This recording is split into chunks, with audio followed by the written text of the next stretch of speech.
Welcome back, everybody. It is awesome to share the next way of the 48 ways to wisdom to a magnificent, maximized life.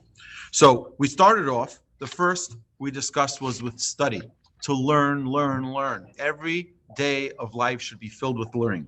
Number two was with listening, using our ears. We have two ears to listen, double what we speak, which is the next one, arichat sfatayim.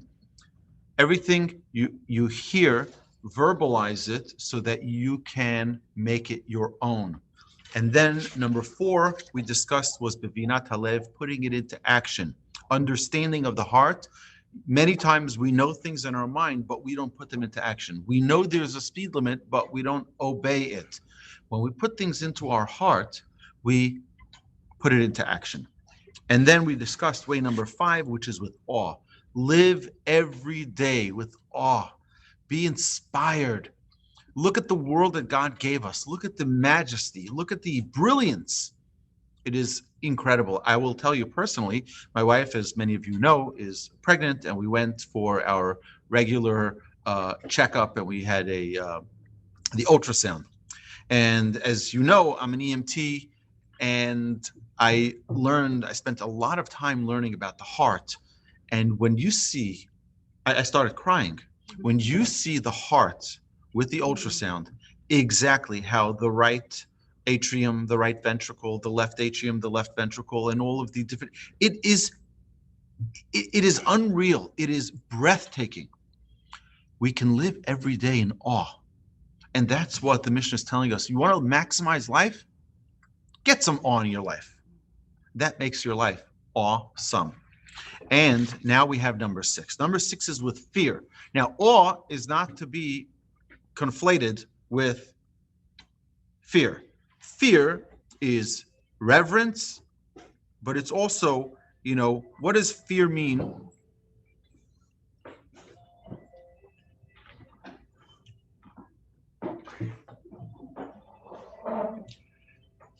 No problem. So what does fear mean to each and every one of us? Everyone has a different idea of what fear, and there's a mitzvah in the Torah to fear God. What does it mean to fear God? Why do the sages include this tool in maximization of life? So we have to understand that fear puts things into perspective. The word for fear means yir'ah. Yir'ah is the same exact word as yir'eh, which means to see. When you see something, it puts it into perspective. When we understand the relationship we have with God, when we understand the responsibility we have to the Almighty, it puts a perspective that's hopefully a sobering perspective on life. Fear of heaven, all our deeds are written in the book. Right? We call something, we say yirat shamayim, is fear of heaven. Someone who's a God-fearing Jew, God-fearing person, is someone who understands that I have accountability, I have responsibility. That does not mean, fear does not mean that we hide under the table, shivering and terrified, biting our nails. That's not what fear means. Fear means putting things into the proper perspective so we take responsibility and accountability for every action, for every moment. The yarmulke that we wear on our head comes from the word yareh malka, fear of God, fear of the king. That's why we have the yarmulke, right? The idea is supposed to put us into a sense of awe of the Almighty's greatness, but also give us accountability. We say in the Tehillim, in Psalms, we say, Shiviti Hashem linegdi tamid. We should put God before us at all times. Many times in synagogues, they'll have a big banner with those letters reminding us that every time we're praying, we're not just praying, we are talking to the Almighty Creator of heaven and earth, who's listening to our every word. He loves our words. And when we have that proper perspective, it puts us in the right frame of mind. What do we live for? Fear gets in touch with our mortality, and death is the most potent fear. The Mishnah tells us that it's better to go to the house of mourning than to go to the house of celebration, like a wedding. Wedding, people can be frivolous. People can be a little bit overexcited. Sometimes people drink a little bit too much at weddings. What happens at a house of mourning? You realize that one day we'll all be gone. And it puts a sense of seriousness into our day-to-day life, that there's accountability and the clock is ticking every single day. I said this as not as a joke, but as an idea but it's a little bit too morbid. But if you were to give a gift to a child when they're born, which has a countdown clock from 120 years, 11 months, 23 hours, 59 minutes. You start it at the moment they're born. And you give to them as a gift. And then suddenly they realize when they're 10 years old, they only have 110 years to live at best. And when they're 20 years old, they only have 100 years to live. And when they're 30 years old, they only have 90 years to live. And it's suddenly that clock will help, hopefully, for every individual realize that we don't have forever. We don't have forever.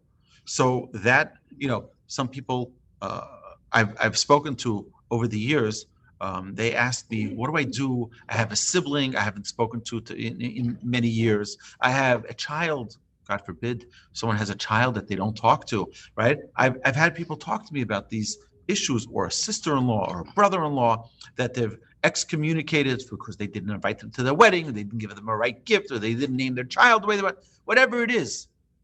People get carried away. And guess what? What a devastating thing it would be if a person leaves this world and never made peace. If a person, right, to just put it into perspective. Okay, fear is important to remove senseless worries. The story they say about a child was complaining every day, oh, my tooth is hurting. So the father finally takes him to the dentist. And the child in the waiting room asks his father, what's that noise I hear? He says, oh, that's the drill. When you have a cavity, that's the drill. He says, it doesn't hurt me anymore. Right? Sometimes when you have a bigger fear, right, all the little fears fall away. One of the things we say every single day in the Adon Olam, in the morning, in the introductory prayers in the morning, we say, Hashem li lo ira. When Hashem is with me, I have nothing to fear. I have nothing to worry. I have nothing to worry other than the fear of Hashem. I have nothing else to fear.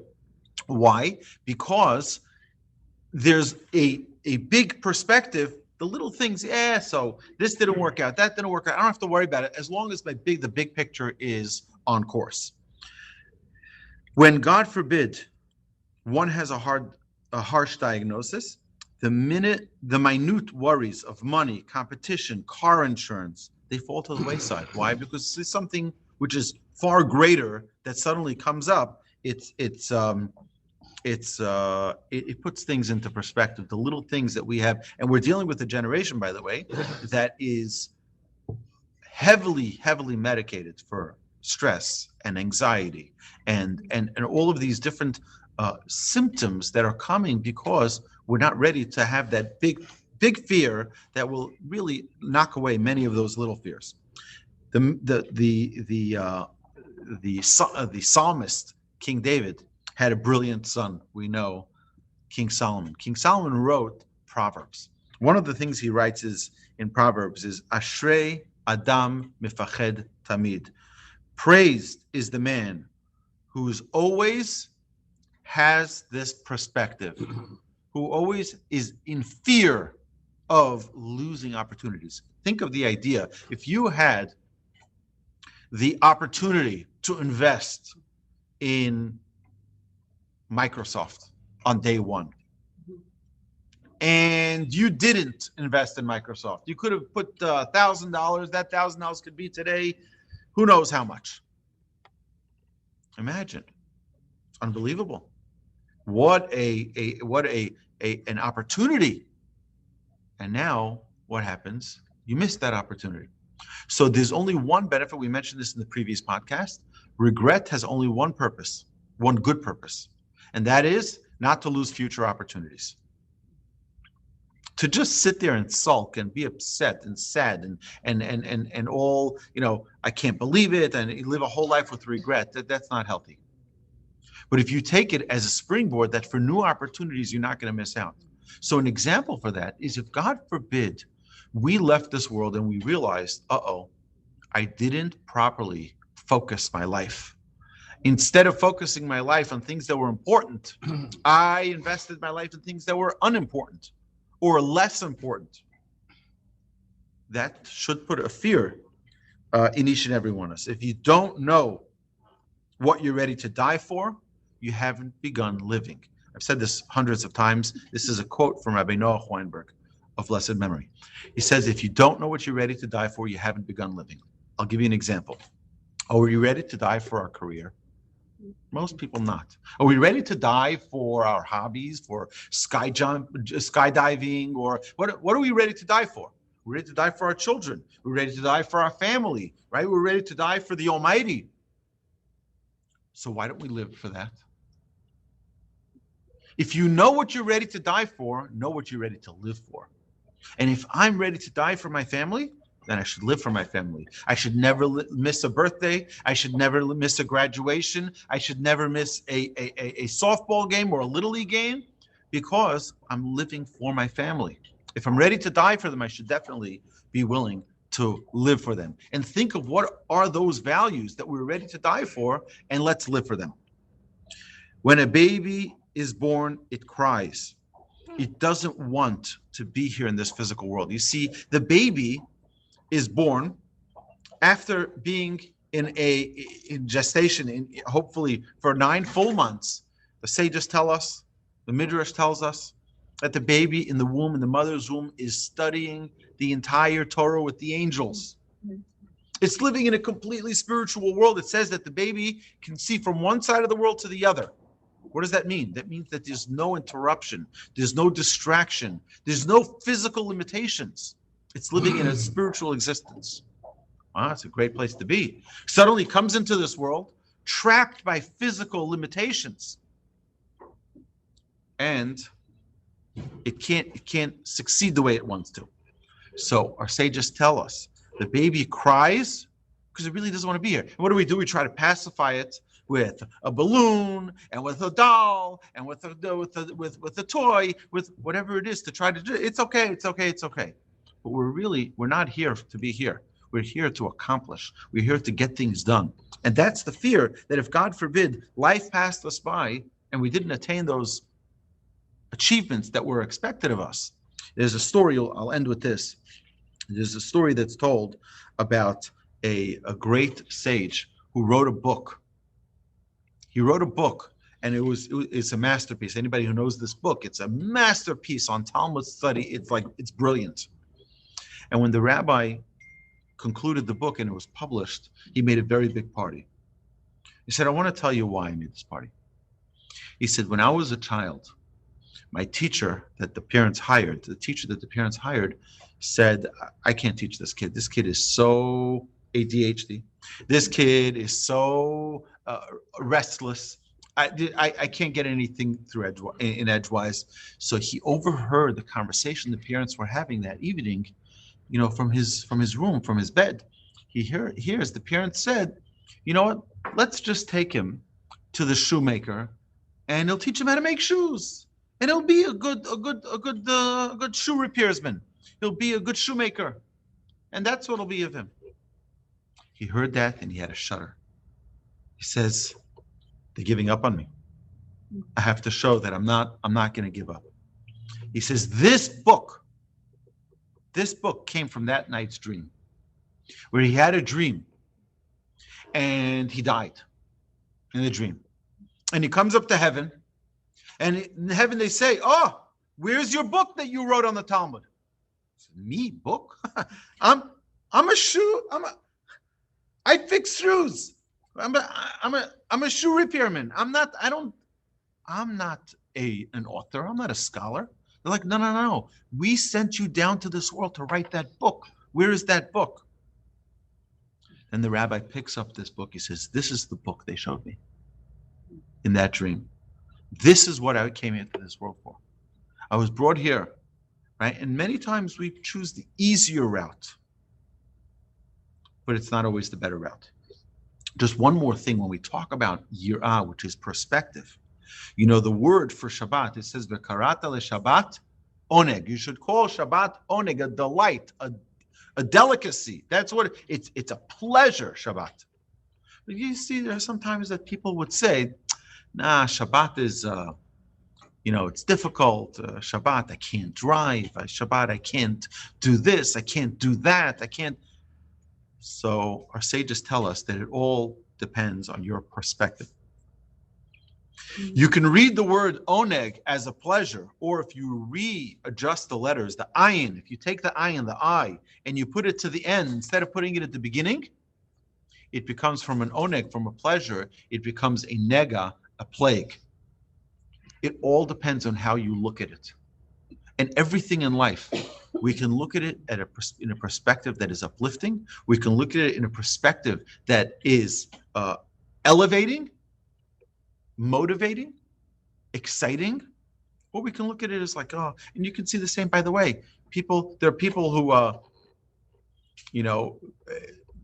anybody who has children knows that when you try to take your children on a trip, so you'll have some children who are going to be very excited, and you have some children who don't want to go to that trip.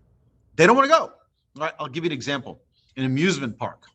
I don't like amusement parks. I don't like roller coasters. I don't like, I'm terrified of heights and things that go too fast. And some of my children are like me. My wife, on the other hand, she can't find enough thrill from those roller coasters and bungee jumping and all of those crazy things. So some of my children love going to Six Flags, and some of us have no business being there.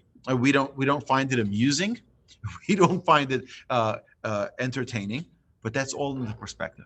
It's all in the perspective. And if we change our perspective on anything in life, we can gain an appreciation, and we can learn to maximize every single day of our lives.